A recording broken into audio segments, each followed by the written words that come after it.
How to create additional FTP accounts in cPanel.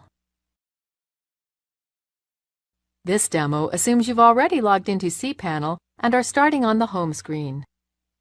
Now let's learn how to set up additional FTP accounts. Click the FTP Accounts icon. To create a new FTP account, enter a new login and password.